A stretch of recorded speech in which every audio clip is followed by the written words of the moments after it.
In this video, we are going to go over how to determine the slope of a line 3 different ways.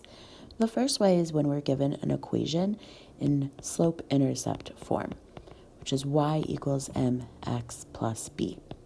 The m value here is our slope, and the b value here is our starting value, the y-intercept. So in the equation y equals 3 over 2x plus 2, our slope is 3 over 2. We can see that also in the graph. This is the graph of the equation y equals 3 over 2x plus 2. And I can find the slope on a graph by finding 2 points. So I'm going to choose this point here and that point here, and counting the rise over run between those 2 points. So that's our change in y over the change in x. So I'm going to go vertical and then horizontal. I cannot count diagonal distances on a coordinate plane. I can only count the moves along the boxes that are on the graph. So when I'm counting here, I have 1, 2, 3, going up 3 and to the right 2. So for this, another example of how my slope is 3 over 2. And then the last one is going to be using a slope formula that we can use anytime we're given any 2 points.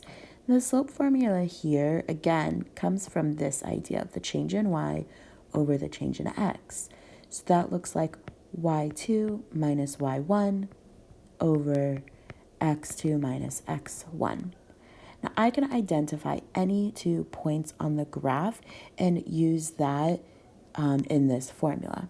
So I'm going to choose this point here and this point here.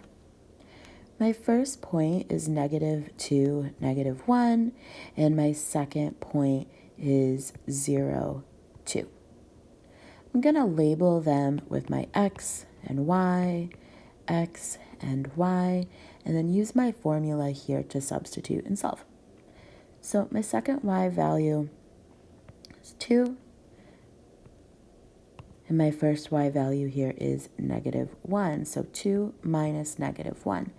Paying attention that this minus here belongs to the equation, and this negative here belongs to the point.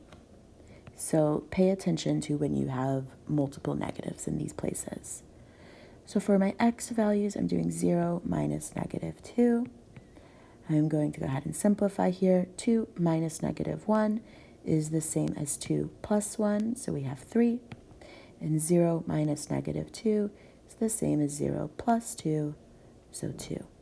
Another way to show that the slope of this equation here is 3 over 2.